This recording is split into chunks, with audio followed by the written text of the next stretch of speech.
Good evening, Tanishka. Good evening, ma'am. So happy to see you. Ma'am, sorry? So happy to see you. Oh, yes, ma'am. Delighted.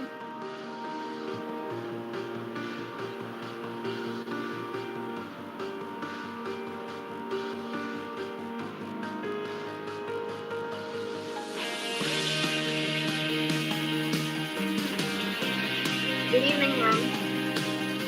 Yes, good evening.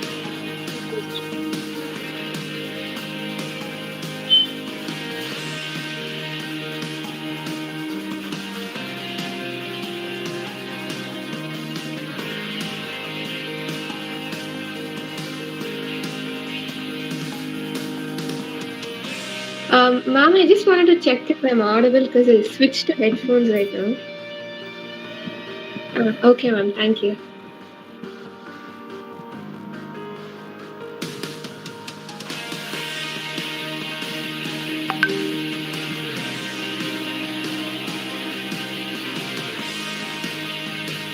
Ma'am, we are muted.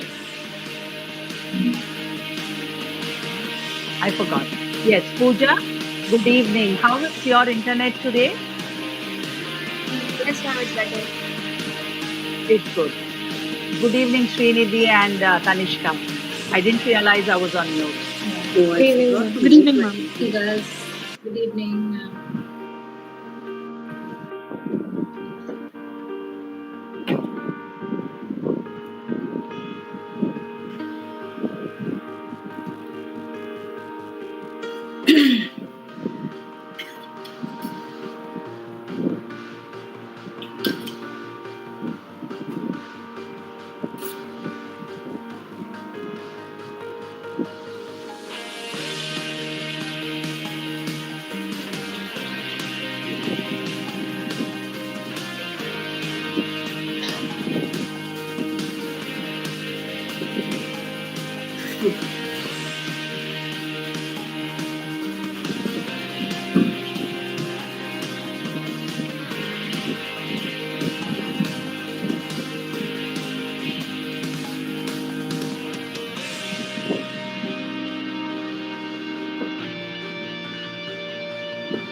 Good evening, Afra.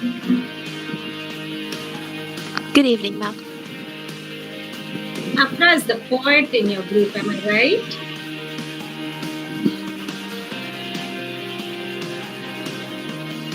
I'm sorry, could you repeat that? Good evening, Afra. Hilma here.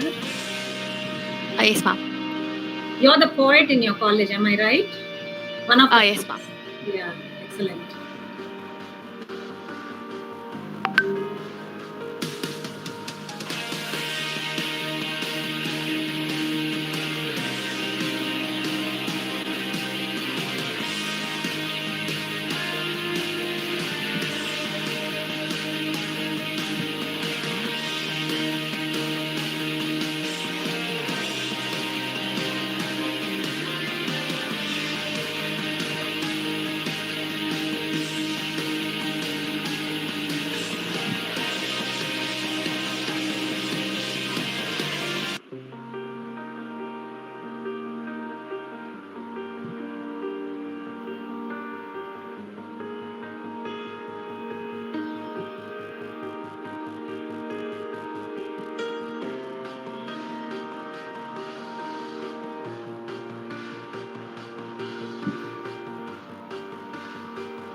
Good evening. Good evening, Principal Srinivasarajan, sir. Good Good evening. evening. Namaste, Good sir. evening. I'm so happy Namaste. to see you. Yeah, it's to be a part of this program. Wonderful, sir. Wonderful. So nice. Namaste, sir. I'm Saraswati. I'm from CTTE College and I will be the moderator for this evening. Certainly. This is our Thank you. principal, Dr. Thank you Sridevi for the Selvaraj. initiative. Yeah. Thank you for the initiative and opportunity given to all of us. Yes, sir, definitely. Thank you.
Yes. Good evening, Mr. Purusundari Sevel. Good evening, ma'am. Very happy to be here. Likewise, we are all looking Hi, forward. Elizabeth, ma'am.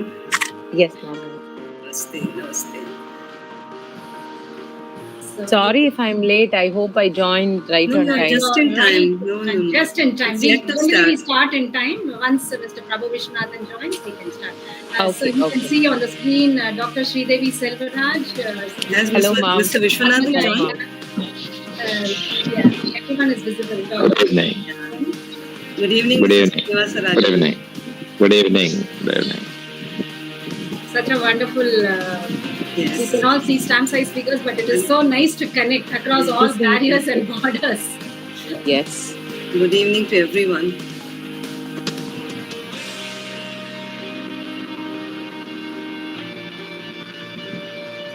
Saraswati ma'am, I think once Mr. Prabhu Vishwanathan comes, we'll start in time. Yeah? Sure. I think he'll join us. Yeah. Okay. He's been traveling, I guess, right?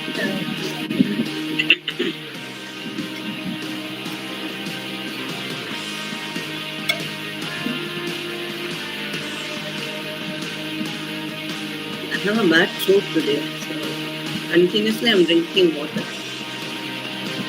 It's warm, though. in Chennai. This good evening, Mr. Prabhu Vishwanathan.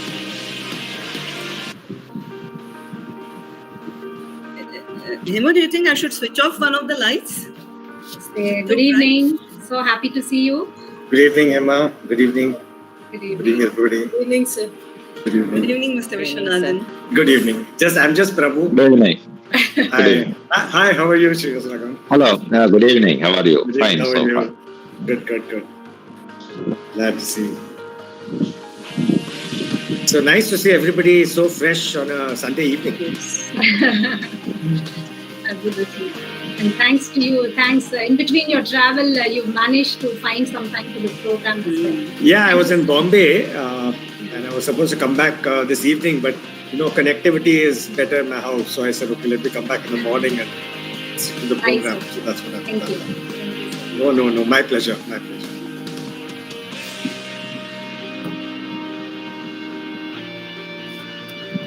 How are you, Tirupasundari? Yes, how are you? I just switched on the mic. I'm good, sir. நீங்க எப்படி இருக்கீங்க? I can see the artwork behind. That is a tree of life. Batik. Okay, Batik. Not mine. Okay.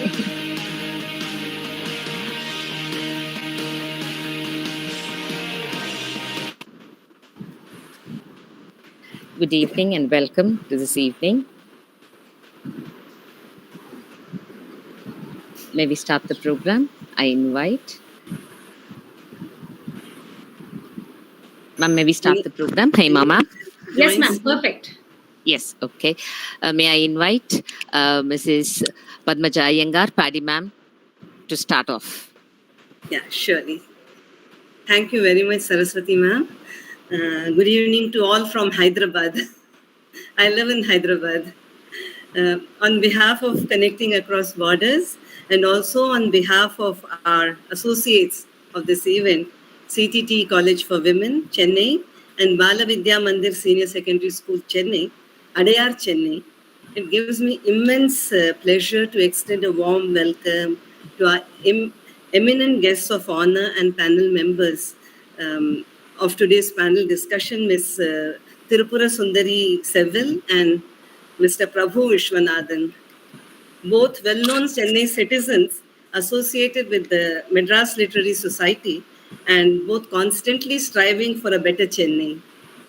We hope to get a lot of take-home points on Madras to Chennai, the way forward from these accomplished and knowledgeable panelists.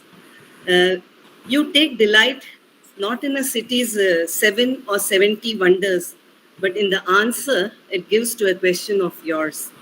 So said Italo Calvino in his book, Invisible Cities. And in her book, The Death and Life of Great American Cities, the author Jane Jacobs believes that cities have the capability of providing something for everybody only because and only when they are created by everybody. From these quotes, we do get the sense that citizens are as much accountable for their city as the city is to them.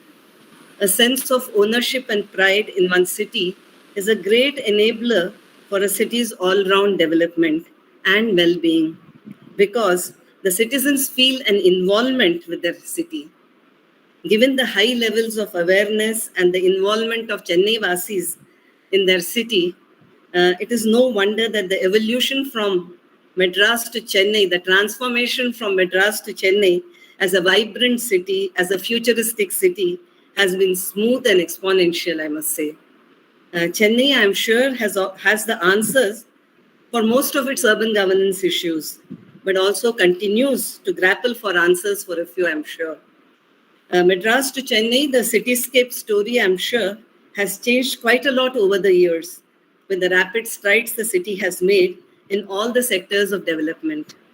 I'm confident that the panel members, a nice mix of senior and junior members, will come up with some interesting solutions and suggestions for their city, Chennai, as some of the junior members, I'm sure, were born in Chennai and not in erstwhile Madras.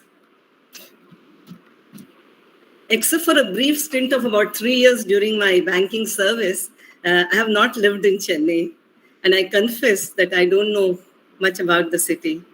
However, having worked in the urban governance sector for a few years after my banking service, I do know that Chennai ranks as the second best livable city after Bengaluru, as per a 2021 report published by CSE, the Center for Science and Environment. I believe that this panel discussion on Madras to Chennai, the way forward, will surely throw up some interesting thoughts on how Chennai as a city or as a metro can better itself and improve its national and global rankings and become a truly futuristic city. And this is what I believe. Chennai is a futuristic city. And as globally it is now referred to as Chennai and not Madras anymore, and it has already left Madras way behind. Though old timers, I'm sure, recall their Madras with nostalgia, it's very understandable. Even I sometimes think of Chennai as Madras only, though I say Chennai. I once again warmly welcome our eminent panel members, Ms. Tirupura Sundari Sevil and Mr. Prabhu Vishwanathan. I conclude with these thought-provoking words from Simon Van Gogh in his novel, "Everything beautiful began after." For those who are lost, there will always be cities that feel like home. I'm sure Chennai has this rare quality of being a home to both its residents and also visitors like me. Thank you. And I now invite Professor Beena Thomas, Head of the Department English, CTTE College for Women, to please share some insights on today's topic for the panel discussion, Madras to Chennai, the way forward. Over to you, Professor Beena Thomas. Good evening, ma'am. This is a slight correction. Mrs. Veena Thomas is not able to join us right now. She might probably join us later. So for now, allow me to take over and yes, continue. Yes, ma'am. Over to you, Saraswati, ma'am. Thank you. Thank you. Take over the rest of the proceedings. Thank you so much. Thank you. So again, a very good evening, and we are in this virtual space today to discuss, to share our thoughts on this topic, Madras to Chennai, the way forward. So on behalf of CTTE College for Women, I'm very happy to be part of this panel discussion on arranged by CAB and Bala Vidya Mandir Senior Secondary School, Adyar. Thank you for facilitating this. So to introduce the topic, Madras to Chennai, the way forward, as ma'am just mentioned, in contrast to the young panelists, I was born in Madras. I grew up in Madras. So after the city changed its name to Chennai, has this change in nomenclature affected my views of the city, my emotions towards the city? The significance and name that certain places and certain activities had for me before continue to be the same.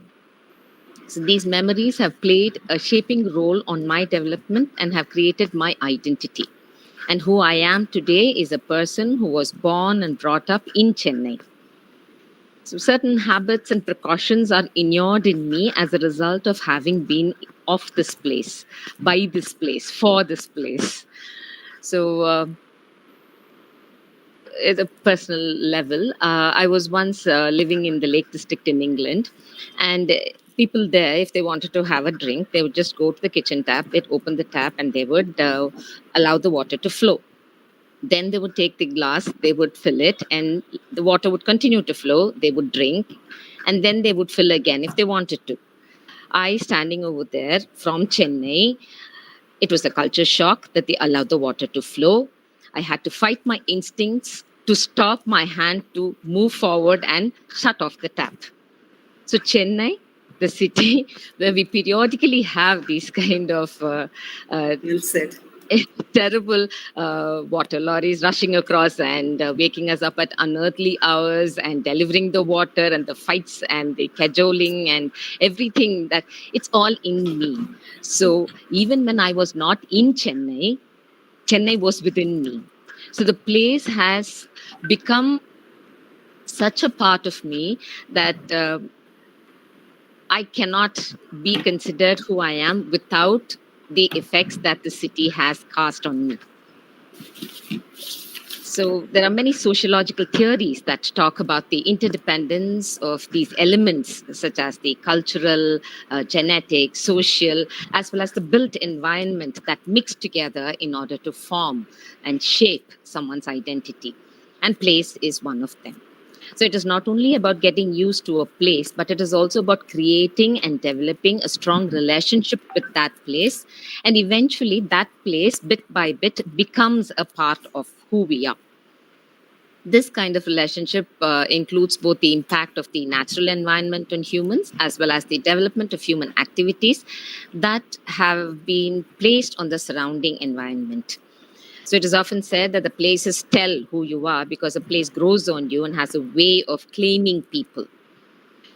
Therefore, it would be very interesting to hear from our young panelists what their past experiences and their future expectations of the place Chennai are.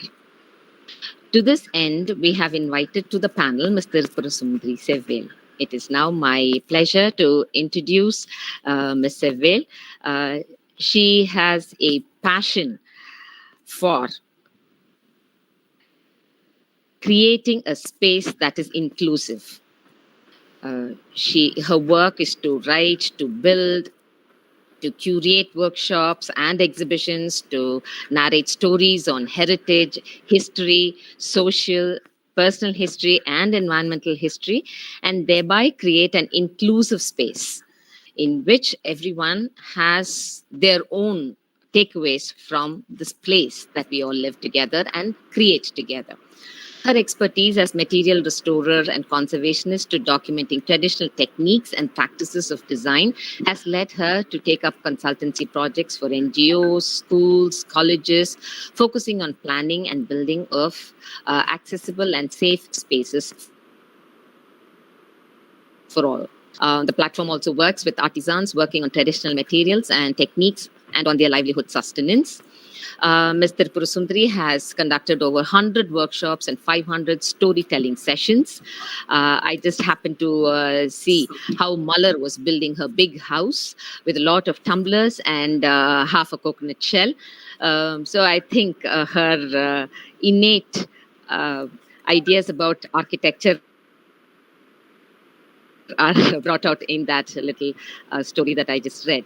As a secretary of the Madras Literary Society, she's regular at the open house of the society, and she conducts library sessions every Saturday for children. She helps in the conservation of books. She trains volunteers to catalog the titles. And as I was telling my students yesterday, it is a treasure house of books on the history, geography, environment, culture of the city we call Chennai. She has also launched an initiative called Pedestrian Possibilities, where interactive music sessions, workshops, etc. are organized. The Instagram handle Madras Inspired, hashtag Madras Inspired, is something I'm sure the students would want to take a look at. So with this brief introduction, may I hand over the session to Ms. Purasundri Sevvel. Welcome, ma'am. Thank you, ma'am. Thank you so much for having me here. Thank you all. It's always a pleasure to talk about Madras or Chennai, but I don't know, it is because of my family or the word I've got used, even though predominantly I know the board says Chennai and all that, I would always say Madras ke poitu vare or Madras le poitu vare is something I got so used to because Very, very true. it has never been that Chennai, but it's there, but when you speak, always Madras comes out. So, how many minutes can I take for the introduction? Yeah. So, when we say the history of Chennai or culture of Chennai, it's about multiple identities, I would say. And by identities, it's not just identities of people. Basically, in school, when we start, we talk about food, shelter, clothing, right? But the fourth important leg, which we don't talk about, and the one which keeps the the base of the city standing is arts, right? We can say intangible art or tangible art. So, to understand the identity of Madras, the important ways to look at it is through food or gastronomy, through shelter or architecture or city, or when we say clothing or fabric or that particular history. But the fourth important one, which binds all of this together, which serves as a visual memory at the same time as a record, is how through arts all these different parts of the city identities are recorded. By arts, I don't just mean by paintings or sculptures. Sometimes art is also oral history, right? Even though we don't talk much about oral history, we don't talk much about written recipes, right? All of us would have memories of written recipes, hand down recipes, heirloom saris, and then sometimes some unique ritual from a family for we say kula daivam, right, or the native deities, or sometimes, but we are not speaking much about all these aspects. To sum it up, why I wanted to start with identities is, whenever I say what is identities of Chennai, I think other panelists also can add it to it. We always go for filter coffee, or we say coffee, right? But I think that's only till people of Kumbakonam doesn't come and fight with us. So coffee is Kumbakonam, right? And in the same way, when I ask children, or when we do workshop, when I have friends over, the other identity I would ask is, they would say Mallipu. That is until people from Yes. Madurai come and fight with us. So I think, and then same with so many different things, right? So we have Madras is more like a cultural concoction. There are so many cultures, there are so many identities, and all that. But what we shouldn't forget, and we keep forgetting, is the native inhabitants of Madras, the people who were near the sea, right? The fisher folk, people who have always been uh, a part of what we call Chennai now, or what was Madras, people who were living near the sea, those palm trees, and the culture related to fisheries, the culture related to how I would always look back at old literature, and it would talk about a Kalangarai Vilakkam, or a lighthouse, right? Yes. Yeah. Kalangarai. So lighthouse references you can see a lot, but when we talk about identity of Chennai, we conveniently forget that part of what we call Madras. We like the beautiful part of the beach. I mean, beautiful in our senses, and forget the other workforce. Like to quote architect Kalpana ma'am, who has written this book called Madras: The Architectural Heritage. She was a conservation architect, and she always spoke about how who are the native identities of Madras, the native inhabitants of Madras, don't even have a museum to talk about that history, or they don't have a monument to talk about that. And it is not that by this I don't mean our other identities should be forgotten, right? We have beautiful Indo-Saracenic buildings, we have beautiful churches, we have an Armenian built bridge which we cross every day when we have to cross Saidapet, the Murmalong Bridge, which stands as a testimony to the contribution of Armenians. And you mentioned about the Madras Literary Society. The entire education campus of Tamil Nadu stays in a land which once belonged to an Armenian. Before that, it was in the village of Nungambakam, or the village which was known for Nungam Marangal Nirainda Pakam, or a land which had a lot of palm trees, right? So this comes to a point where only when we understand the native language, only when we understand the history of the natives, it is important to place. And I would like to end it with a quote by Goethe, where he talks about what time is this place, what time is this place. And whenever for a writing exercise or something, I give the students what time is this place, they keep asking, ma'am, I think there is a mistake in the framing of the sentence, or there is some kind of, should we find the mistake? I said, think again, what time is this place? And I think these timelines, or to understand evolution, we need to understand, appreciate, acknowledge. And I think I repeat, understand, appreciate, and acknowledge. And I think appreciating factor will make us create businesses out of it. But acknowledging and understanding will give us a clear thought process on, we are just sharing space, right? And it is also about how we address people who make the city, right?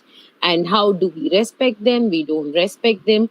And talking about all of this, there is modern history, there is old history or medieval history, and there are different parts of it. So when we look at an auto rickshaw, right, not the auto, but the auto rickshaw, cycle rickshaw, the history of cycle rickshaw has a very important connect to Madras. But because even if you now go to Bombay, if you go to Calcutta, you can see hand pulled rickshaws, right? But because of the social justice movement in Tamil Nadu, Madras presidency was the first, or this region was the first time where they banned hand pulled rickshaws.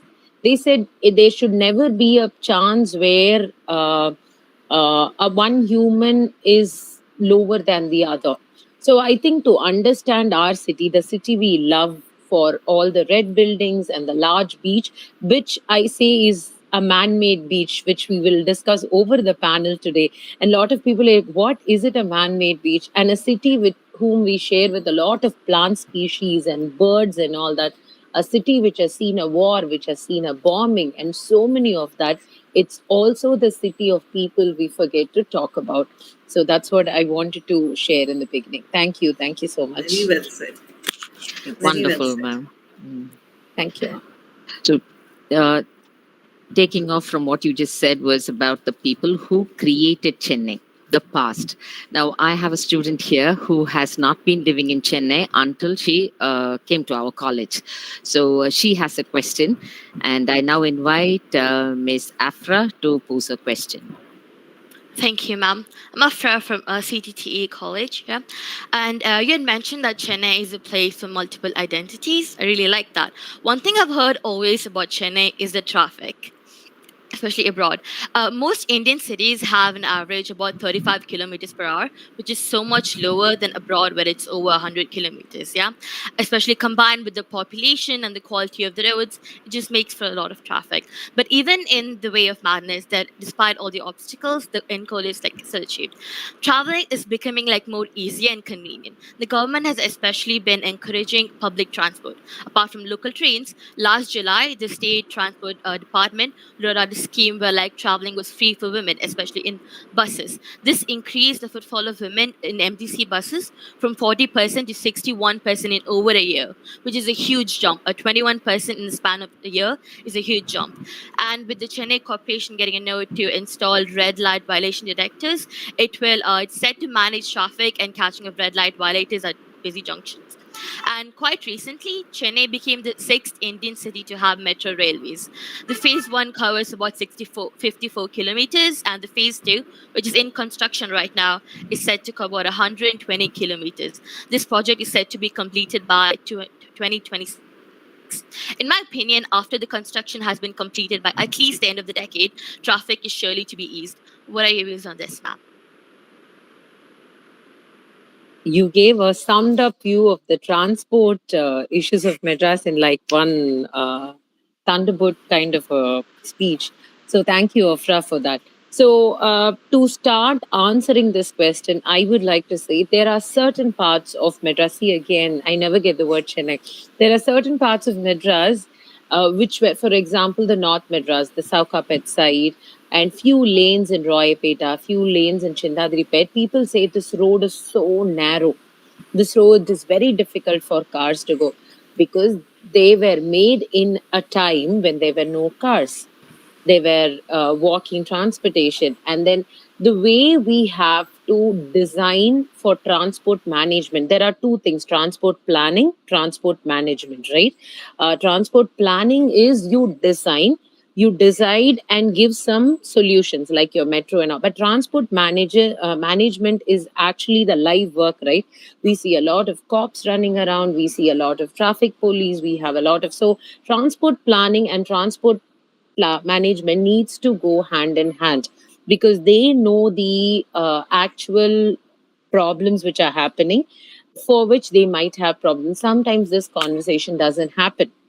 And especially, I wanted to give this clarity because when we are dealing with a new city, for example, if I say there are 100 acres of land and I'm going to start a satellite city or I'm going to design a new city, that is different, right? But this is like you already have a well established art by an artist, but then you have to accommodate another aspect to that art.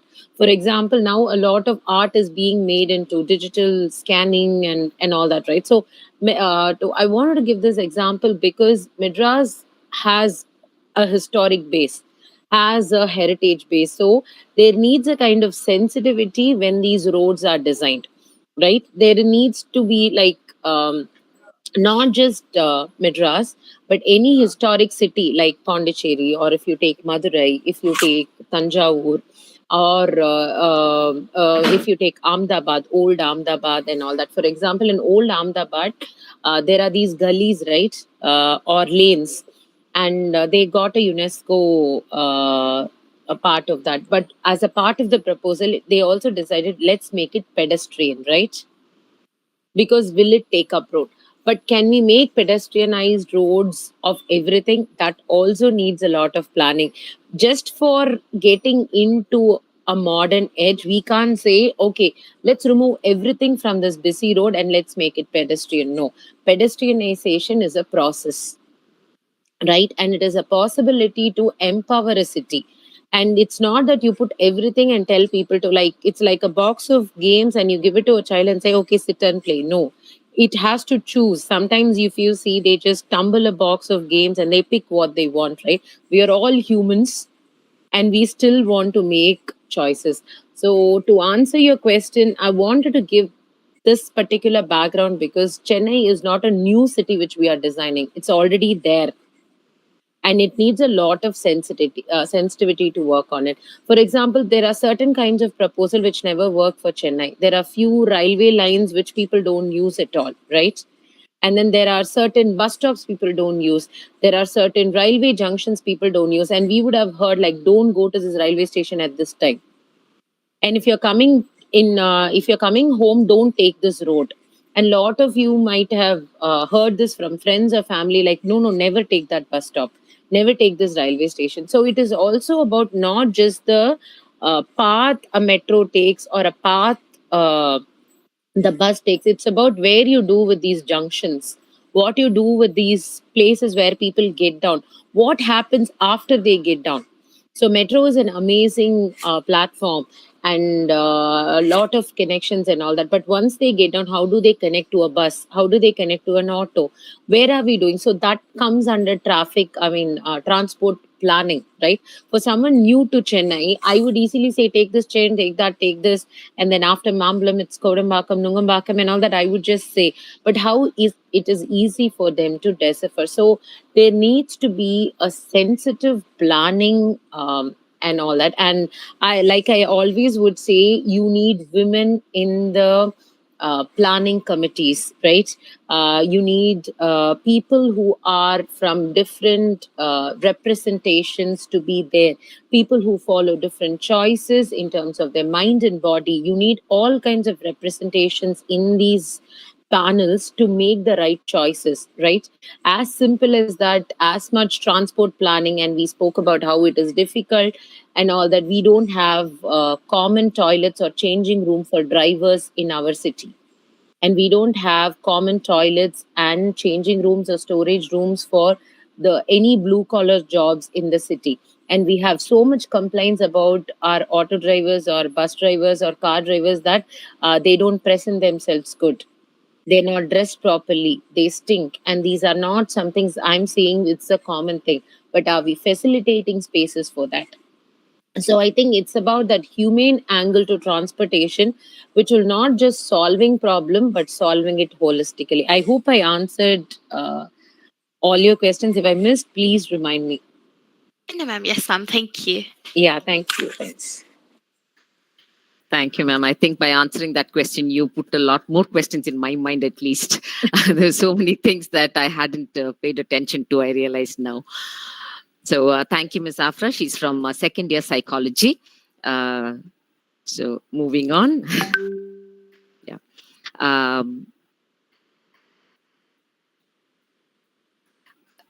The next panelist that we have on board today, who has graciously consented to be a part of this Sunday evening, to give up half of his Sunday evening and be with us, is Mr. Prabhu Vishwanathan, who is raised in Mumbai, Bombay, and has been a resident of Chennai, Madras, for several years now.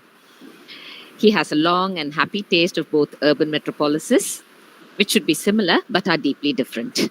I'm very interested to know where you find the similarities, sir, and where you find the difference. Of course, it's evident. A commerce-educated footwear designer and technologist, he now spends time on matters that interest him, which include social impact projects and involvement in the arts. An occasional writer and a collector of books, art and ephemera. I saw your party goes viral, sir. I did not know about it earlier, otherwise I would have been more prepared. I have ordered it, so it sounds very promising. So I'll just definitely read it and let you know. It was published by Current Details in 2021, and I think it is aimed at the tech-savvy Gen Z. So I'm sure the school students would be interested in that. I think Sir sees himself living out the rest of his life in our wonderful city. As a committee member of the Madras Literary Society, he has undertaken several exciting projects and is the advisor of the Chennai Photo Biennial. So we hope to hear more about that as well, sir. So welcome. And thank you. May I request you to join the panel and take over. Thank you, ma'am. So thank you, everyone, for giving me this opportunity. After Tirupura Sundari's presentation, I feel rather junior in this city, but I'll attempt to kind of bring my own perspective to it. And as you said, I'm actually, the only time I was in Chennai in the first part of my life was actually being born here. I was born in a hospital in Mambalam, which no longer exists, I think. And then my mother snatched me away, went to Calcutta, and then we came back to Bombay. And then for the rest of my educational years, I was living in Bombay. So Bombay in those days, I don't think it was very different from Chennai. I think both had a beautiful charm. My earliest memory of coming to Chennai was sometime in late 60s, early 70s, by which time you'll know how old I am. And I remember coming for my first Motatare in Vaidiswaran Kovil, which was my family temple, and cycling with my brother and my father across some green field and staying in an agraram belonging to some other family member for a few days. And it was very different. It was so different in the 1970s. Family meant everything. There was a clarity and a cleanliness about the air you breathe. And there was no traffic. It was all, someone mentioned about the noises you hear. That, you can hear such lovely tones of, there was no traffic. So you could hear tones of birds and animals and, people actually talking and you actually listening. Today, I see a crowd of people and they'll be on their WhatsApps talking to each other without conversing verbally, even though they are physically close to each other. So that was my early memories of Chennai. And in those days, again, there were no cars but for the Ambassador and the Fiat. That was the Madras days. And then the Maruti 800 came. And I think the younger generation now doesn't know life without a mobile phone, the internet, the mall, and Hyundai and Ford and Porsches driving around everywhere. So traffic problems, yes, you're right. That's why traffic problems have started. But in those days, Chennai, like any other city, and Bombay included, was very similar. They were very soft places. Unfortunately, what has happened in India, and here's where we come to the connectivity between the past and the present, is that growth has been very unplanned. So instead of having, you spread butter on a sandwich evenly, we should have growth evenly as well across, whether it's urban areas, whether it's a hinterland. Instead and it's a common problem worldwide. So you'll have specific, focal areas, the urbanized cities, of course, Bombay, Delhi, Calcutta, Madras, and Bangalore now, Hyderabad, Pune, Coimbatore. But nobody talks about the spaces in between. So it becomes a very single impact scenario where not only do you have skewed development, but you have unplanned development. And we know what unplanned means. There's a lack of genuineness about the bureaucracy, about the political class. And it's the citizens who have to make their own way sometimes. Phones don't work. Electricity doesn't work. Like you said, water, you're not used to drinking water out of taps here. It's a concept unknown to us from even those days. So you're right. It are these basic things that impact our overall living conditions. And actually, we spend so much of our time troubleshooting all these that we don't have time to, kind of develop as a human race, as a community, because you're busy firefighting every day. And because of this single impact situation in the cities, there are two problems. One is, of course, the population explodes. There's sewage, garbage, there's electricity, there's traffic, there's pollution, there's religious, fighting. Everything goes on because of the sheer stress of living everyday lives. But it also impacts the hinterland. So what happens to the food that we bring in? Where are the farmers now? Where are the children of the farmers who rather would go to Google or Apple and do IT rather than sit and farm in their community? And if you look at, for example, and why that's so disturbing is if you look at the price of gold, which is approximately 50,000 rupees for 10 grams, and you look at the price of a potato, which an average potato is about 150 to 200 grams, and you can buy it for 4 rupees or 5 rupees. Don't you think actually potato is the real gold, and gold should be actually what potatoes are? And it's the economic reality of our times that we don't allow this even in our mindset while planning for the future. No one talks about the farmers. No one talks about, we talk about the farmers as a class of people who are kind of sidelined from humanity, so to speak. But they are going to be our future. If you don't have water and if you don't have food, you can have all the cars you want, but nothing's going to move forward. So herein lies the issue that we are not focusing our growth in the future for ourselves as a community. We are looking at a single individual urbanized area, and we talk about putting trains and buses and new airports, but it's not sustainable. And that is the problem that we have. And even, that's as far as the cities are concerned. When we talk about Chennai having wetlands and marshes, in those days, in the 80s, 80% of our city was covered with wetlands. And today it's barely 15%. So what happens? You have a situation of floods, you have a situation of drought at the same time. This is not solely, as far as Chennai is concerned, not solely our problem. It's an international problem. It happens in the UK, it happens everywhere. But our way forward is our way forward. And what is our way forward? Keep the cities clean. Start from your kitchen. Start from your home.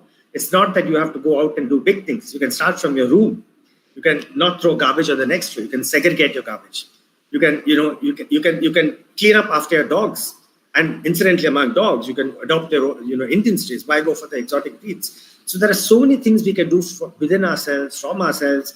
Reduce your consumption of electricity and reduce your grow plants. There's so much we can do as individuals. Plastic usage, for example, like Nilgiris is now banned single-use plastic. So it's a lot to do with ourselves. Action starts from where we are. And I think that's one beautiful thing about this generation of people. I'm from the Madras generation of people. They are from the Chennai-based generation of people. And I think what I find about youngsters is that they're impatient. They are full of stresses. They're full of social media, but they're also full of focus. And when they take up a cause, they don't give it up. You don't see fear in them. What you do see is a passion and a vigor about them, whether it's gender equality, whether it's acceptance, whether it's impatience for artificial guidelines, whether it's the caste system. And again, Chennai is as much traditional as anywhere else. But this new generation is so rich in their thinking that they just want to do everything all at once. And sometimes it's nice to tell them to keep a little calm face, because ultimately, they don't have time for their family, for example. That's a negative part of it. And they're always on social media. Everybody has to have a therapist these days. But that's the negative. There's so much competition. But at the same time, we have to learn that the generation of today is what's going to affect the generations of the next few decades. So this is very important as far as they are concerned. And we have to look at it. What doesn't Chennai have? We have medicine.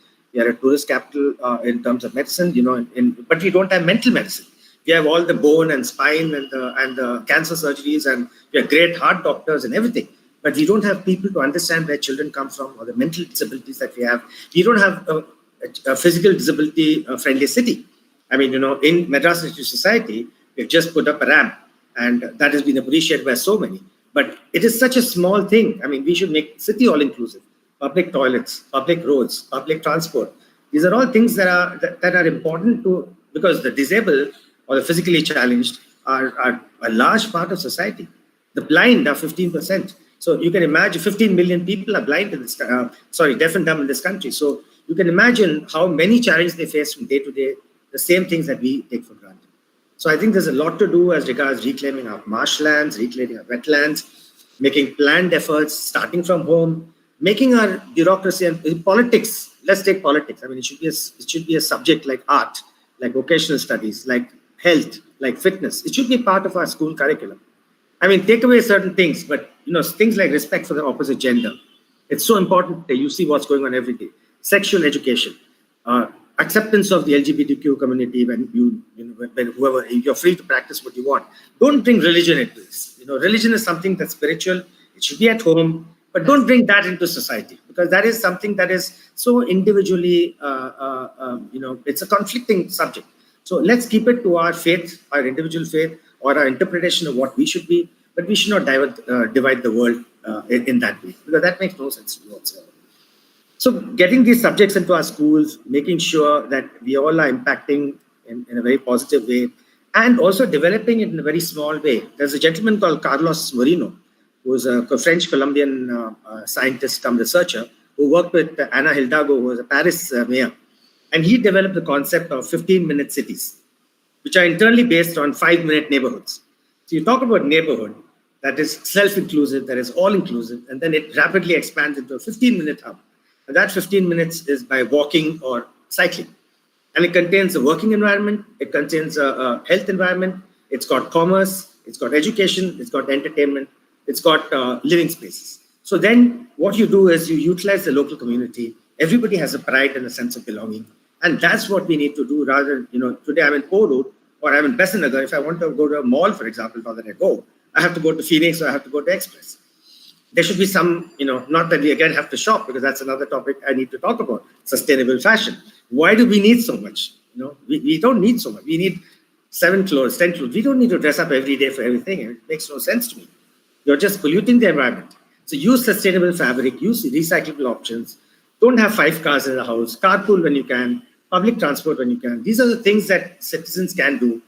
And it's too late for people like us, but certainly for the younger generation, to start looking at it. So start planning for this kind of future.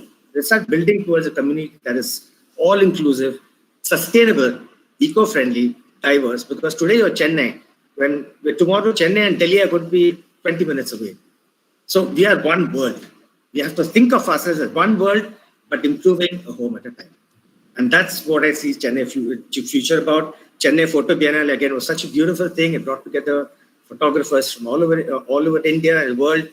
Yet it was very, very, very selectively Chennai, because we wanted to promote the city of Chennai through the Chennai Photo Biennale. So that's something we really need to do. We need to show pride in our city. We need to show pride in our heritage, as well as pride in the future. And I think there's a connect between the two. So I hope that the future generation of today is somebody who's capable of doing much more than what we did. I think Tirupura Sundari is part of the future generation. I'm not so much so. But I think, TS, you can be a good guide along with the other panelists here to ensure that this city becomes a pride of not just India, but I think an example to the world. So that's my brief take on Chennai. Thank you, sir. It was not just brief, it was all-encompassing. I think you touched on every single aspect that had to be brought in to the attention of the youngsters. Okay, may I now call upon Ms. Pauline Christina to present her view and ask her question.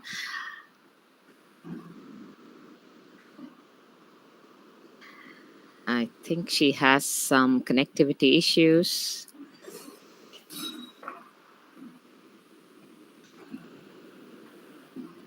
Yes, she's back.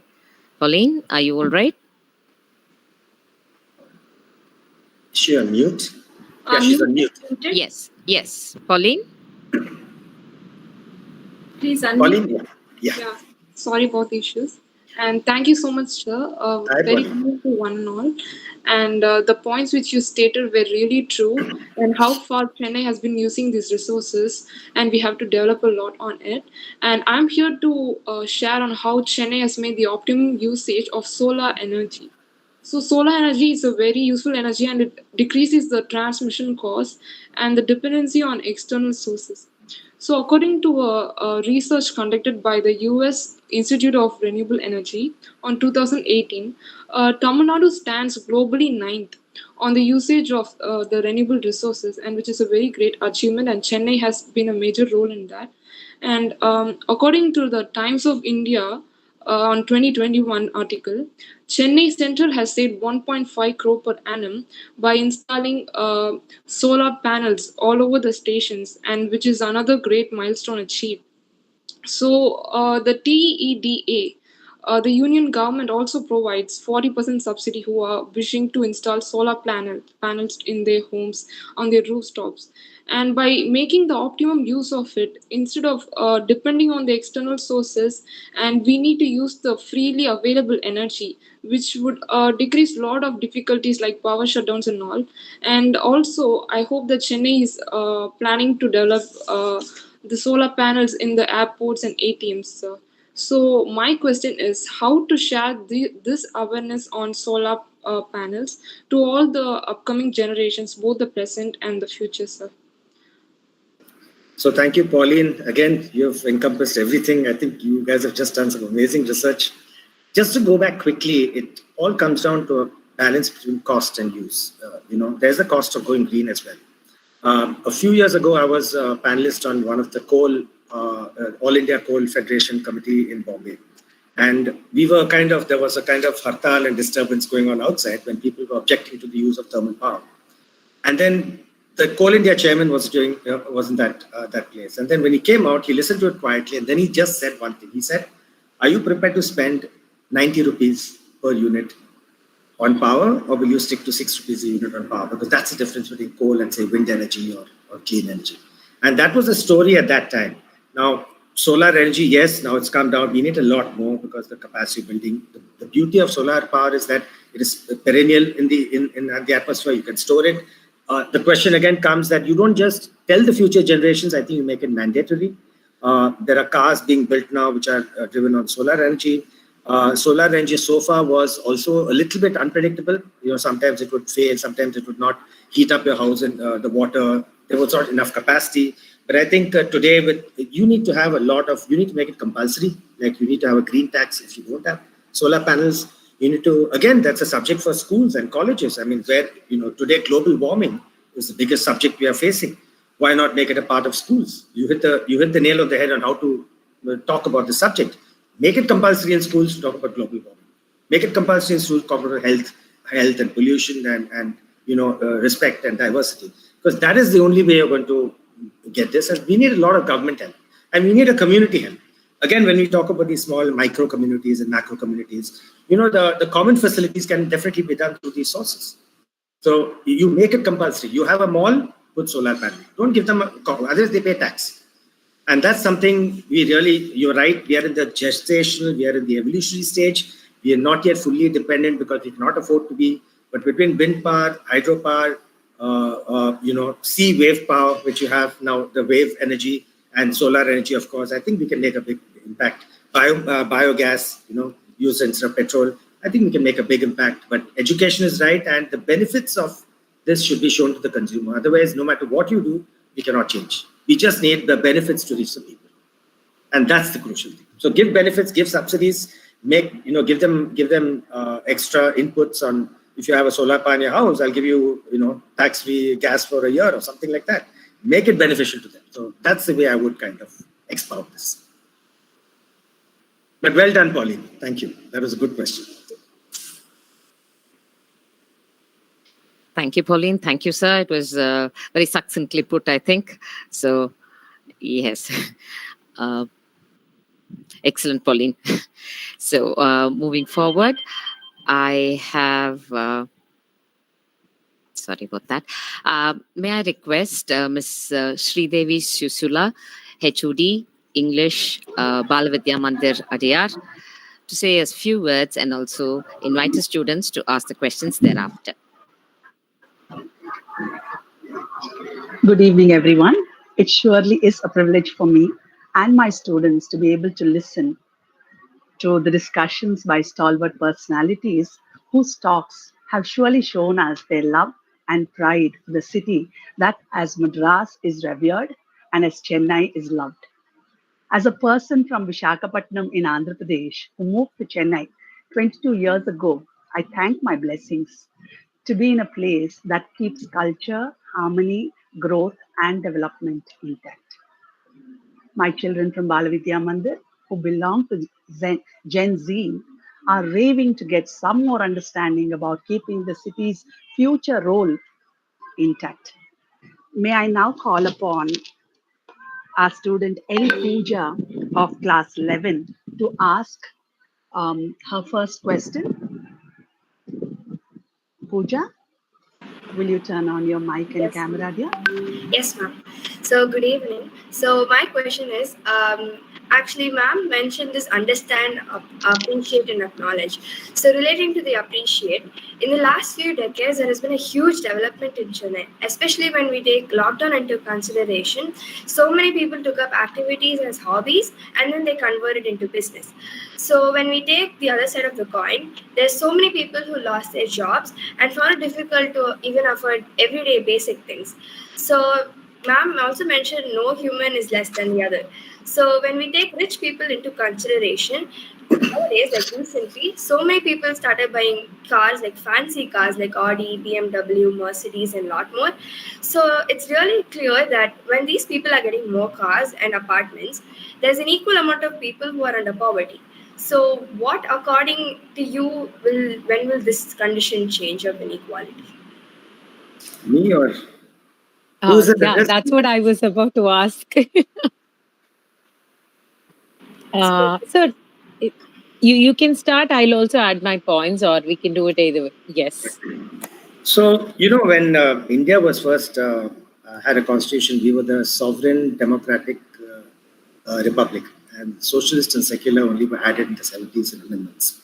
So, the whole concept of socialism, which to a certain extent I believe, because I'm middle of the road, is something that doesn't also go with capitalism in many ways.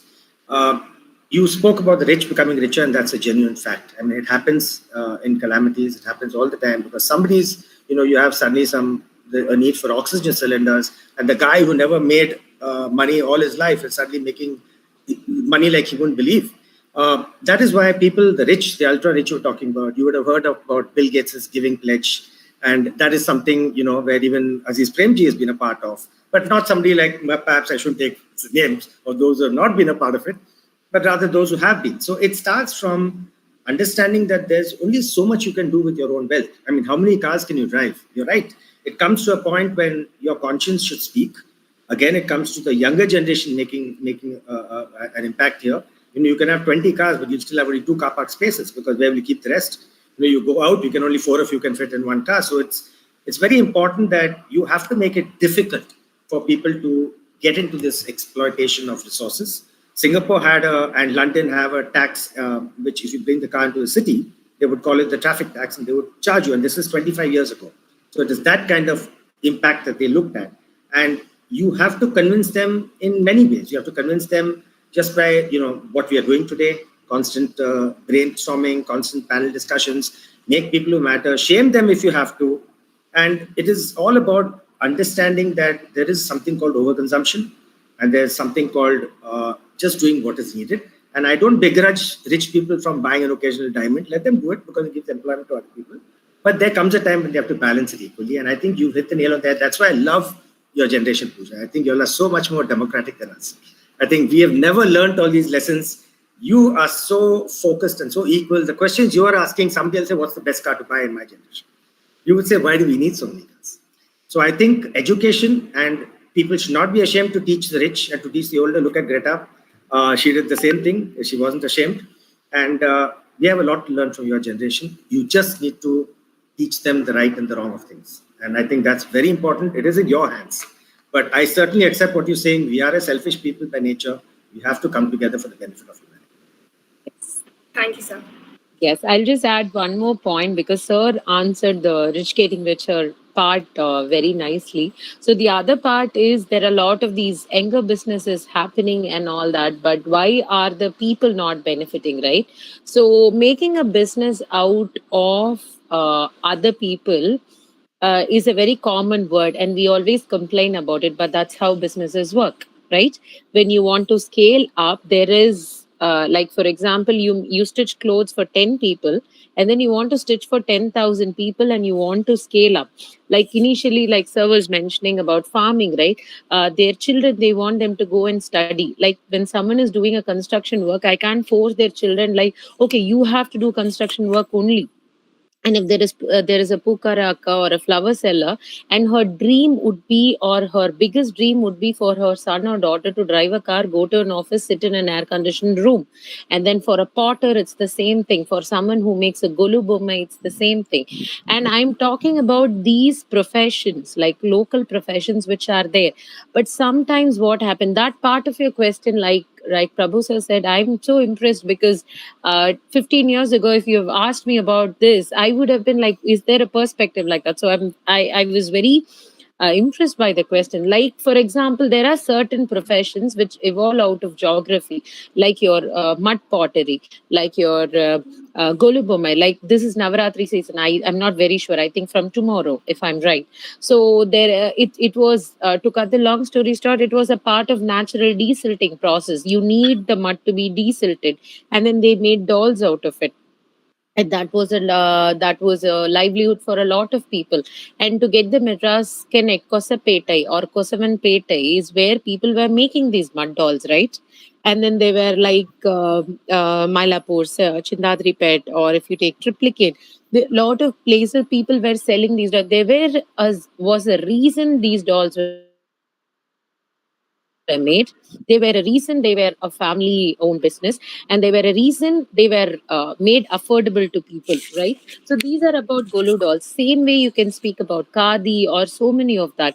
But sometimes the scaling up, right? When I want to reach a more bigger market, I leave the artisans behind, and I leave the people who are the actual torchbearer. What will happen is 10 years, 15 years, and they will be fed up, and there will be no one to do that. That's what happened to people who make these Madras terrace roofs, or your traditional kind of flooring. There are certain kinds of saris where there are people who are not there to weave, because 10 years, 15 years, 30 years back, people were scaling up, and suddenly missions were taking over, and people were taking it into business. A lot of textile designers took up the cost, but they were able to cater to a smaller audience. So paying the price of scaling up comes with the responsibility of including these artisans, because at one point the art will be there, but the artisans won't be there. And that's when the reverse happens, and after few years the art will itself lose its charm and won't be there anymore. So I hope I didn't confuse you and I answered your question. Thank you, Pooja. Thank you, Prabhu sir. I just want to add two quick points, okay? One is that Yes. Pooja was particularly talking about the COVID situation, how suddenly people became rich, right? Yes. Pooja, there are a couple of reasons for that. One is that when you're sitting at home with nowhere to go, you're trapped, okay? And today with the ease of shopping, people put their feet up and they order like nothing else. They just keep ordering. And the second thing is people also realize, and in the wrong way, that since life is so short and unpredictable, why not go out to the bank? So it's a very selfish thing, but it's a real thing. It's a mental problem. So COVID itself has impacted all of us in so many different ways. And if you look at the concept of fashion, I was reading somewhere that Zara's and a couple of other brands actually introduced about 25,000 different fashions from this January to now, to August, okay? 25,000. And that is fast fashion. Now, there's something called ultra fast fashion. Ultra fast fashion, there's an Australian company which came out with 312,000 design changes this year alone. So what is happening to the world? I mean, we are feeding ourselves to destruction. So whether it's COVID, there's something else, with the fact that people just want to live for themselves, it is a problem. And the only way, again, to do it is to a sense of community and sense of unselfishness, which is what we need to do as a community, just to grow together and see the humanity in all of us. I think that's the only way we can do it. Because we are not going to be helped by nature or by anything else. We have to do it ourselves. Thank you, sir. Thank you so much. Thank you so much, Miss Sebel and Mr. Prabhu. I mean, you took us a little into the past and then again into the future so very well. I'm sure Pooja is quite satisfied. You get an understanding, Pooja? Yes, ma'am. We all have a responsibility, yes. Now, may I call Meenakshi of class 10 to ask her second question, her next question? Yes, ma'am. First of all, I'd like to say the speeches by both of the experts, Mr. Prasundri, and Mr. Prabhu were extremely thought provoking, and there are a lot of angles from which I can think, and a lot of questions that kept arising while you were speaking, but got answered by the next sentence you said, and that was so beautiful about both the speeches you made, and my question is for Ms. Tripurasundari, and you spoke a lot about the people we forget to talk about, who are the native fisher folk. You spoke a lot about people who need to be included in the development of the city. So my question to you is, so while we're rapidly modernizing and the younger generation is rapidly, we're moving into an entire other generation. So how do we preserve the core ethos of our city, which is the food, the culture, and the cost of living? So do you think that this can be achieved simultaneously along with, modernizing and changing with the times? Thank you, Maheshwari, for the question. Sorry, Meenakshi, right? Thank you, Meenakshi, for the question. So I would say holding hands and working together is the only way forward. And whether it comes to heritage, whether it's come to history or transportation planning or anything, I think holding hands is the only way forward. Like you said ethos, right? I would say the key word is ethics, right? Ethics when you plan a business, ethics when you plan an initiative. By ethics, I mean basically crediting the basic sources and also making sure the stakeholders are benefited, right? For example, I would say very tiny example like there are these Narikuravar women you can see in Mahabalipuram. You can see them in Pondicherry. They will sell these small cloth bags, if you would have seen, like surukku paina solluvaanga, smaller bags, right? You'd have seen a lot of them. So I met one of them called Dhanalakshmi. I think she's joining us in YouTube. So Dhanalakshmi became a friend over the years. I know her for the past 5 years, and she was selling it for 5 rupees or 7 rupees. I don't remember. Such a big bag for 5 or 7, and we just did a small social experiment, and we didn't tell anyone it's an experiment. We just took it to a well-known gallery space in the city, and we were able to sell it for 500 per piece. And this happened, I think, 5 years back. It was covered in the papers and all that. So Dhanalakshmi was shocked. He said, will people buy this? So now her child is studying, and then this is one family. There are 18 of these different families. I wanted to tell this example because when we are modernizing, when we are moving, we always focus. I mean, we, as in I include all of us, try to put our onus on how we look or what we, rather than what we represent. There are two different things: what, how we look, what we represent. And I've had a lot of these artisan women, children, and annas we work with telling me like, people always look at our footwear, people always look at our bags and watches. And it may seem like a very silly thing, but you go to a meeting, you go to an evening coffee or anywhere, these would be three things people would actually, I made sure I noticed that. What brand do you use and all that? And that comes back to what Prabhu sir was telling. If Zara has to do, if I'm clear, 30,000, right? If they had to come up with 30,000 different types of something, and Zara already matches them with clothes, I think, jewelry and all that. So which is into two, into three. So sometimes a handmade footwear is also pride. Handmade jewelry is also pride. A handmade clothing is always a pride. But sometimes we feel like, no, this is not something. I should go with the flow. I should go with everyone. Like, and on the other side, I've had a lot of youngsters like you who come to our workshops, and they talk about that is not unique, ma'am. 20 of them will have the same kind of a top. Rather, I buy it from an artisan. I would be the only one having it.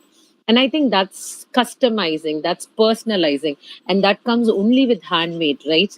That comes only with being ethical, and the relationship you build with your artisan or your tailor, Anna, or your and also, to sum it up, the difference is whether you call them a pukari or pukaranga.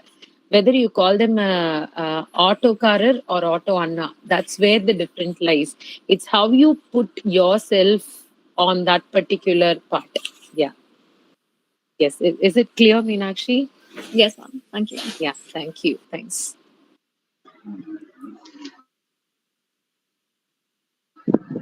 Thank you. Thank you.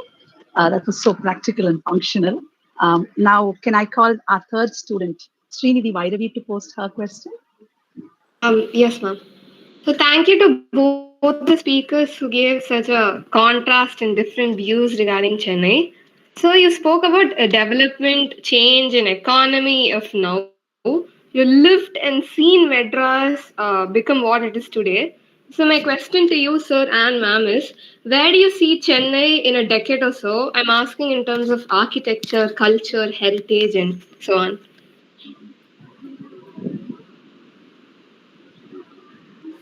Good question. Tirupura Sundari can answer three-fourths of that, and I will just touch in upon the art.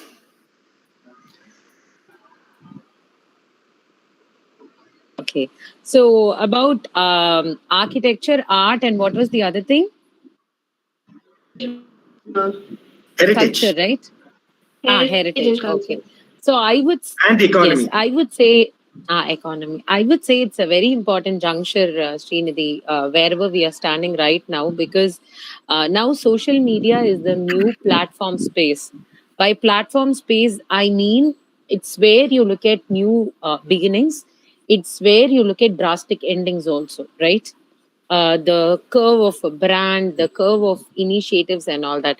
And what happens with the social media presence is that there may be thousands of brands and all that, but for us to check, fact checking and all is very, very less.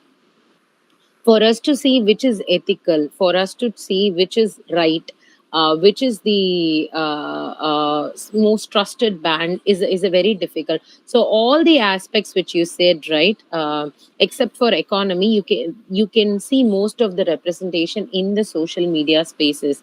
And as a way forward, I think being a conscious consumer is an important part. At the end of the day, I don't remember the poet, but it says that there may be thousands of things on the table, but you know what you're going to eat, right? And that's a very important point. There are so many things, but what we consume. So, in terms of architecture, heritage, culture, and all that, why I wanted to start with that social media part is that we see so many things which are not geographically relevant to us, also, which is in terms of the quality of your clothing or your architecture, or whether to your basics of how is this good for our climate, is this good for our geography, is this material available here. Like for example, I can't say there is a particular type of wood which is available in US is a very eco-friendly material, and I'm building a house in Amjikarai, and I stay in Amjikarai, and I can't say I am an eco-friendly person because I'm getting those tons and tons of materials from the from the US to build my house here. Rather, the most ethical, sustainable way to do it, what is the local material available? Right? And also in terms of culture and heritage, it is not about like I'm getting into sustainable fashion. I think this is from a book by Vinu Supraja I recently read, who's a sustainable designer. And she spoke about suddenly someone says, I want to become a sustainable consumer. And they threw everything in the shelf, whatever they had for so many years, and started buying only khadi and cotton and all that.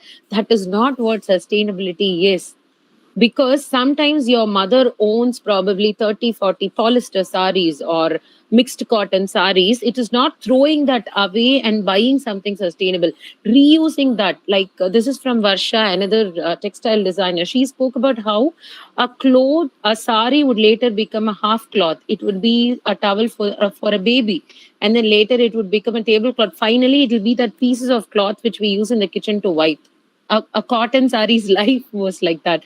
Now, I think when we buy a dress, it is not because we don't have a dress or dresses don't. We buy it because it's in trend.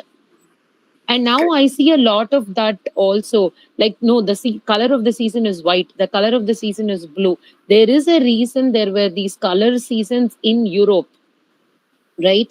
The yellow for a season, white for a season, and all that. But when that fashion comes here, probably September was there, June they used yellow as their color. But when it comes to Chennai, it would be February next year, and we would say, okay, this is the brand of the month. So I think that is why I said conscious consumer is important, and there is a lot of awareness for students like you, and it is in your hands. And I see a lot of posts about circular economy and ethical practices from youngsters as young as 14 and 15 years in the same social media spaces, who speak about conscious consumerism. If this is the way forward, we can see a lot of thriving change in this particular field. Yeah. Thank you, Srinidhi. Just to add to TS's wonderful statement there, art is also science in those days. Sorry, so, I for forgot. example, Yes. you have the jalis that are part of so many buildings of the Mughal architecture. They're actually, what are they? They are just spider networking entities which actually create diffuse lighting, which reduce the need for air conditioning, which enhances cooling, and which gives cross ventilation. So these are the lessons of the past that globally today architects are now creating and using. So they are using this, and I think in Arabia it's called something else. They are using this for so many new award-winning buildings. So by using the past art, you're actually creating a future as well. Because you don't need an air conditioner. Madras Literary Society was built without the need for an air conditioner. So because we have, CS will tell you how it's well designed. And that is what we are looking for. We are looking for lessons from the past to guide us into the future. So that's a very, very crucial thing. It's not, past is not just the past. They were very developed in the past. They had a different set of problems, but they approached it in a way with a clear head. Today we are muddled. So that's the problem. So I think we should approach all these things with an understanding of what happened, why it happened, what are the repercussions, and can we use that to create solutions for people. You don't need to create new things. You just need to recycle the old. Thank you, Wonderfully sir. said, Miss Seval and Prabhu sir. I'm sure you are impacting our very little children, 14, 15, 16-year-olds. There's so much of future for them. And this thought, will go in as a seed and it will surely grow into a large tree. Now I call upon my youngest student, Tanishka from class 9, a 14-year-old. I'm sure she's got marvelous questions in her mind, but she will pose one today for our stalwart panelists. Yes, Tanishka. So, both the amazing speakers spoke about the development and cultural changes of India and Tamil Nadu, Chennai especially. So, Chennai is the cultural capital of India and is the second leading exporter of information and technology in India. Sipcot IT Park, which is the largest in Asia, and M.A. Chidambaram Stadium, set up in 1916, is the oldest in India. But now, due to rainwater harvesting system and road expansion and development of the city, so many trees are being felled.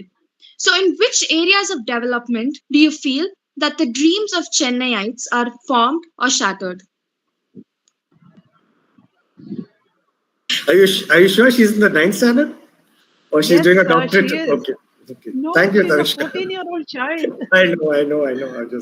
Wonderful question. Yes. Thank you, sir. Yes. So very, very nice question, Tanaksha. So shattered is, it immediately reminded me of the Tiruvika Park in Chennai. Okay. So it was one of the biggest lung spaces in the city. And it gave way to the Chennai Nagar metro station, which is one of the biggest stations there. And I'm not even exaggerating, there were more than 3,000 trees, well grown trees, which even 4 people can't hug. That's the size of those trees. And why I gave this example is a lot of citizens came together, they put a legal case, and the request was to retain, the request was never to stop the metro work. The request was always, why can't you do the buildings without disturbing the trees? So it's an 11-year story, and now the park is not anymore, and it's just a memory. But let me give you a positive example of Queen Mary's College, right? And when it was slated for a demolition at one point of time, the senior students, alumni who were as old as 80 and 90, came from all over the world, and they protested and they made the demolition of the building stopped. And that didn't happen 30 years back, less than 20 years back.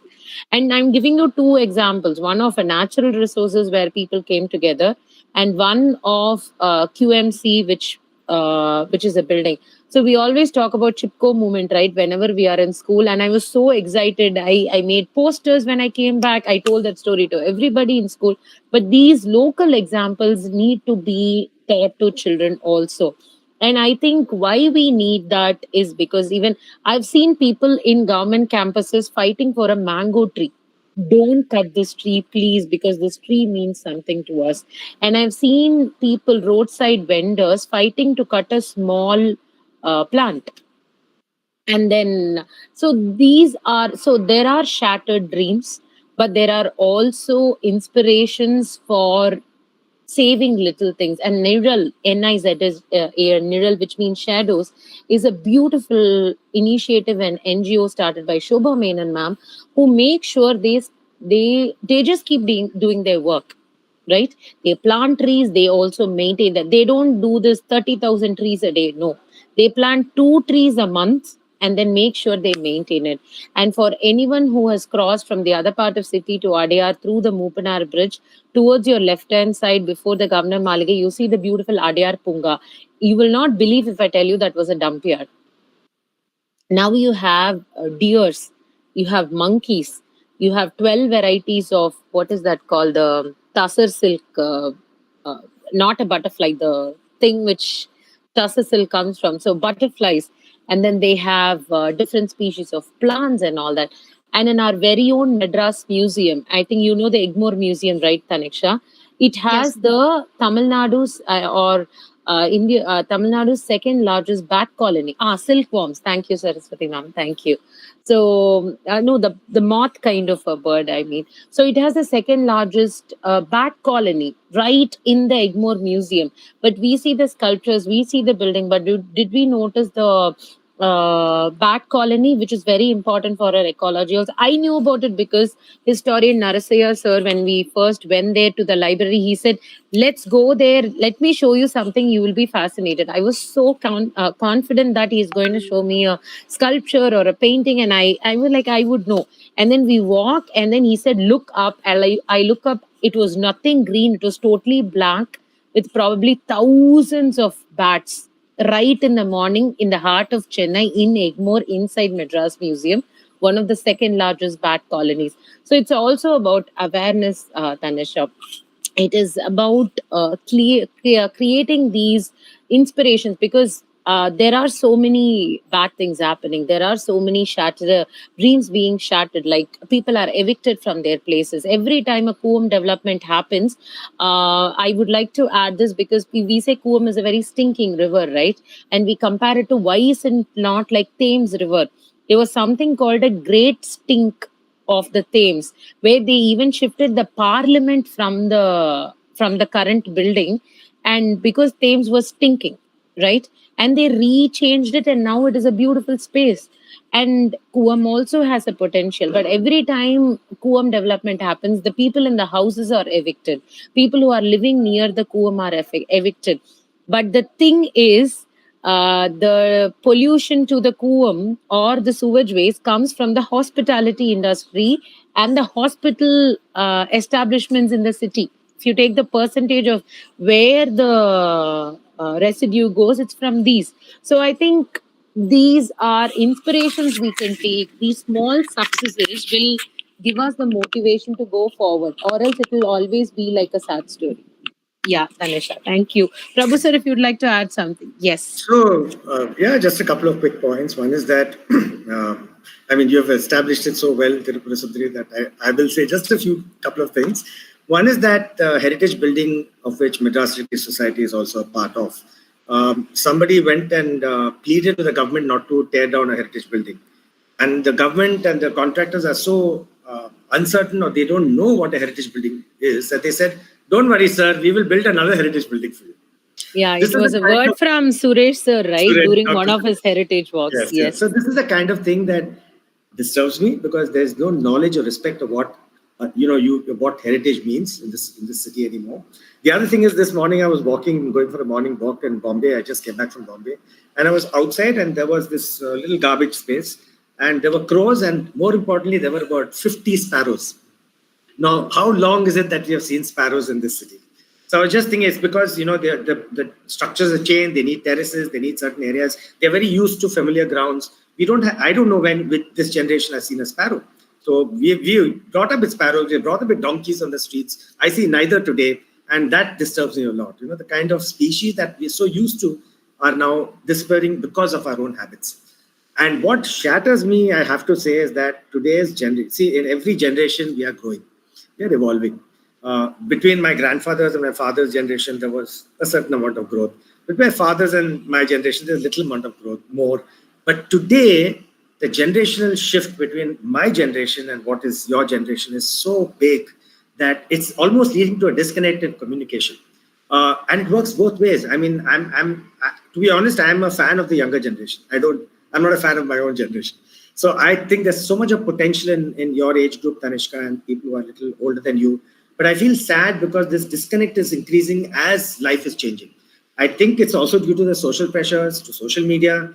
But I would urge every mother to be more understanding, or every father to be more understanding towards their children, and every child to know that at the end of the day, their parents are still their parents. So there should be some, you talk to them once in a while, get that quality time together. Because I think that is what's shattering me. The pace of growth is so humongously negative in some ways for me that we have lost that mother to daughter, father to son, or vice versa, whatever the communication. I think that's the disturbing part. But on the other hand, the best part is you all are taking things on your own hands. Bombay, there was a beach cleanup after the Ganesh Chaturthi, and it was driven by the citizens. I think we have so many. Yesterday, there was something else which was open the streets of OMR to make streets smart, some friendly, some carnival was there. I think you guys are doing it in a small way, but I think you should have a good qualitative way to come together. I think the best thing about this city is hope. I think if we can find that hope and we can nurture it with the help of parent-children communication, I think you can't stop the city. You can't stop Chennai. Thank you, sir. Thank you, ma'am.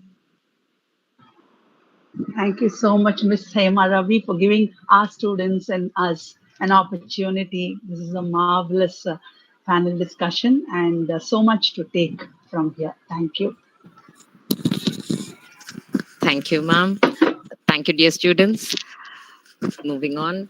I think in order to move forward, we have to understand the past, and the students have a good handle of where they come from, and therefore they know where the path lies and how to navigate that path.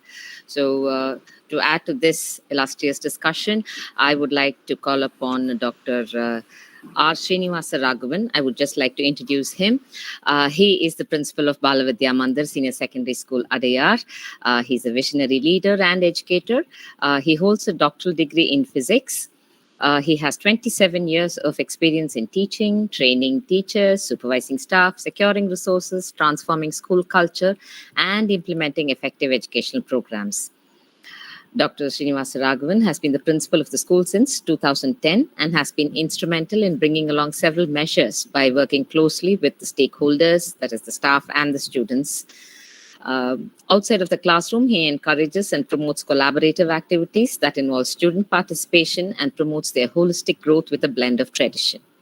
So with that, may I now call upon Dr. R. Srinivasa Raghavan to share a few of his thoughts on the topic. Sir? Good evening, and it was a wonderful presentation by all the panelists and the guests. To me, if you see the Chennai, Madras transforming to Chennai, it's basically the approach or the attitude of the people involved in that. Okay, so if you see certain aspects of it, like a hire cycle, we used to call, that was there. People can hire cycle. Today it has come to smart bikes. The concepts were there. So great thoughts were there. And if you see people from various part of the districts or other states coming and they're doing business, they come home and deliver rice ghee, puli, இதெல்லாம் கொடுத்தேன். இன்னைக்கு Swiggy, what you call, all these online shopping was there. The concept was there. So the pioneers of all these existence, it's only naming and branding is happening, but the process was in existence. So we had the attitude and approach. But only one thing Amazon and Flipkart can't do is the personal touch, which was there in the city. So the attitude of the people is what makes a lot of difference. And that is the heritage for the city, in my opinion. And second thing, when you see that, uh, I still remember the entire street, same set of people lived for 100 years, meaning the families living in the same street for 100 years. So they had the pride in that. But now people have started moving. And the second thing is when you talk about the heritage, we think when it is a heritage building means we think about ribbon building, Madras University and all. I don't think about my own home, my building. That is also a heritage for the family and the place where I live. We don't need to think of public spaces. Okay, without thinking, we demolish the building. So these are all the attitudinal changes that has to happen in order to stay connected with the city. But now the city is losing the glory because of our approach only. I'm not negative, but the thing is, these kind of things should be thought through. Can I preserve the building which was built by my father or grandfather or great great grandfather? And do I invest little time to maintain it? Okay. But what is happening is that I demolish it and I give it for apartment where I want to make money out of it. Big money. So we are more centered towards the financial benefits rather than the recalling benefits. So these are all some of the things that, and the second thing is that when I was saying about 40 to 50% of each house had few trees at least. 30 years back, I saw all these things. But today, you demolish a house and everything is becoming concrete. So who is responsible for that? Only we. Only we. Okay, so it's good that we are becoming affluent, or the theory of abundance. It's like a fan scale. In one area, we are going up. In the other area, we are going down. Can we be balanced? That is where we are moving from Madras to Chennai. That is where the culture of India is also transforming. Okay, so contentment was there in the minds of everybody in the past when it was Madras, but now there is a difference. Okay, so contentment is not there. 10 pair of shoes I have, I'm still not satisfied. Okay, but I was very happy when I was walking barefootedly on the road. And children had spaces on the road to play. But today we have the road, but children can't play. Okay, so these kind of thought process, I think we need to do it. And that's where our culture is transforming. We think big and we do great, but we lose out on the simple, essential aspects of life. Okay, so we are growing gay, but we are not growing gay in so many things. So let's bring back little thought process. And for that, adults like us should give what we enjoyed at that point of time to the children of today. Thank you so much for giving the opportunity. Thank you, sir. Yes, as you said, we talk about our past to the children and make them understand that if they can bring back at least half of what we enjoyed, it would be to their benefit. So I now invite Dr. Sridevi Selvaraj, Principal, CTTE College for Women, to give a quick recap of the discussions that the panelists had indulged. Ma'am? Thank you, Dr. Saraswati. It's almost 7:30, so I'll take maybe 2 or 3 minutes. I was just appreciating myself for agreeing to this program, because I saw the youngsters who have started thinking, and that is the objective of the program. If we have made six students think about the world and the country, I think we have done it. So I would call this program an excellent success. Because today the biggest challenge for the younger generation is the opportunity to think. They have the materials to study, They have very good cognitive skills and they are very comfortable with the digital space. But do they think? Do we give them a forum to think? I don't think educational institutions have the space and the time. So this idea of bringing in students into these discussions actually belongs to Paddy ma'am, as we call her, Padmaja Yengar ma'am. She was the one who, when we had our poetry meet, I think a year back, she was very particular I should bring my students, and I was not very sure about it. But then ultimately we did bring students into it, and it made the forum very interesting. And now I think we have come a long way. And today it was so nice to listen to all these questions coming from their minds, what are we going to do about the traffic? And why not we make use of solar energy? How are we going to narrow the gap between rich and poor? How are we going to preserve the ethos of the city? And what would be the future Chennai's architecture, culture, and economy? What are we going to do about the trees? So many questions have been put up. So I would look at these questions as the beginning of thinking processes. So in course of time, probably in a decade or two, these children might come up with innovations. For example, this great question of garbage in Chennai. The government has no ideas. We have IAS offices, we have IITs, but we don't have ideas. We need innovative thinkers. So today, as adults, we have done a wonderful service to the country, I feel, by giving a forum to the young minds to start thinking about these problems, and the mind will process in course of time. In maybe 10 years or 20 years or 30 years, it will come.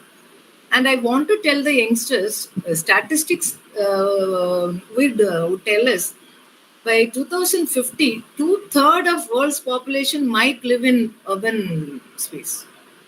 So it is a very big challenge in front of us. We use words like progress, development, and you have now deconstructed all those mythologies that we have created for ourselves. All your questions are deconstructing our concept of development and progress. So you probably have to envision a new world with more trees, with perhaps, a joint family system or some kind of a cooperative society. Now the ball is in your court. When we were young, we were not given these questions. And therefore, I think we did not think about the answers. Now, at the most, what we can give you are these questions, which you yourself have brought them. We have created a space for you that you created these questions. The questions are the most important aspect of any civilization. If Greek society came up so much, it is because of one single man's question. If our Advaita philosophy is so strong today, it is because of the questioning, the search in our culture and civilization. So I'm very happy today. I'm very peaceful. I just wanted to add one more thing to what Tirupuru Sundari was talking about oral history. If you remember MGR's movies, they were always about fisher folk. Kalangare Vilakam was a very famous movie. Meenava Nanban was a movie. When I was young, I never used to understand why is MGR talking about all these things again and again. But suddenly, when today you were talking about oral history, I remembered how brilliantly Tamil cinema had, made use of the oral histories, because they would have been part of the consciousness or unconsciousness of the people, the pulse of people. The Tamil film industry knew the pulse of people. So they touched those areas, and these movies were blockbusters. And another thing I wanted to add on is the word Madras. It is part of our life. We are all affiliated to the University of Madras. The school system is British. Our method is Lancastrian. Our panel discussion is actually completely colonial, Western. This concept of equality, social justice, again, is Marxian. So we will always live with us. The panelists were talking about, Madras and Chennai would become synonymous with each other, and we are cosmopolitan. And as Mr. Prabhu was talking, it is our duty to make sure that these traditions continue. Thank you so much. Wonderfully put, ma'am. Very succinctly put. Thank you very much, ma'am. May I now invite Ms. Hema Ravi to propose the formal vote of thanks. So, good evening, one and all. Before the vote of thanks, we'll do the honors, the cherished moment of this evening. Ms. Hemavati.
To everyone in the G Meet and viewers watching on YouTube Live. I think we could have gone on and on and on, but considering the time constraints, as we draw the curtains to this wonderful meet, I'd like to share a few thoughts. A visitor was once asked, "What tagline would you give Chennai?" "Chennai is life," came the prompt reply. And I believe that this panel discussion has reiterated this statement in more ways than one. We discussed the pros and cons, but there is so much to do in the city, and Chennai is life. You'll all agree with me, I'm sure. It is my privilege and honor to be proposing the vote of thanks on this momentous occasion on behalf of Connecting Across Borders, CTTE College for Women, Chennai, and Bala Vidya Mandir Senior Secondary School, Adyar, Chennai. Our sincere thanks and appreciation to Ms. Tirupura Sundari Sevale and Mr. Prabhu Vishwanathan of the Madras Literary Society for taking time to be with us this evening, for sharing their valuable insights about Chennai and talking about the way forward. All of us enjoyed your pleasant, positive, and passionate exchanges with the Gen Z participants, the torch bearers of tomorrow. Thank you, dear students of the CTTE College Chennai and BVM Adyar. Thank you for expressing your interest in this panel discussion. You were amazing beyond words. I'd like to borrow a line from the NEP 2020. Teachers play the most important role in nation building by creating a high quality of human resource in their classroom. So Dr. Sridevi Selvaraj and her faculty members of the CTTE College, Dr. Srinivas Raghavan and his team of teachers from the BVM are model examples who ensure that academic learning and creativity go hand in hand, not confined to the classroom. Thank you, esteemed principals, for extending the opportunity to the students and others. For the success of any event, behind the scenes is a team that works round the clock. Let's give them a big round of applause, please. The tech support team of the CTTE College has always been a pillar of strength in the successful conduct of the programs jointly organized by the CAB and CTTE. They've been working round the clock and very seamlessly they do this program. The YouTube Live is also there. Let's give them a wonderful round of applause. They deserve the loudest applause. My deepest regards and respects to Professor Beena Thomas, Dr. B.V. Saraswati, Dr. Sridevi Selvaraj, Dr. Srinivas Raghavan, Ms. Sridevi Susarla for the positive interactions and exchanges in organizing this program and making it an outstanding success. Lastly, not the least, to my energetic teammates of CAB, through rhyme, rhythm, and reason, we shall continue to connect with minds across all borders. So, looking forward to more enriching endeavors in times to come. Namaste and good night, everyone. Thank you, ma'am. Thank Good night. you, ma'am. Thank you so much. Thank you Thank you so all. much. Thank you So all. much. Thank you. Thank you. Thank you all for being here. Thank you so much, TS and Prabhu. Thank you. Thank you so much. Our We privilege.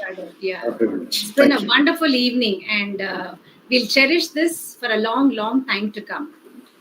I just cherish listening to students. That's Thank you. my Yeah, thing. I think Beena ma'am has Beautiful. just joined. She's been unwell. Beena ma'am, I think she's just joined. It's like.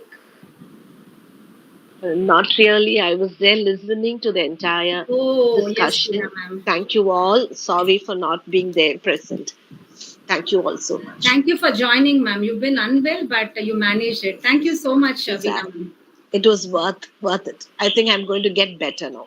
Great. So great. Wonderful. Thank you. Thank you. Good night. Thank you and good night. Thank you. Thank you. Thank you. Thank you all.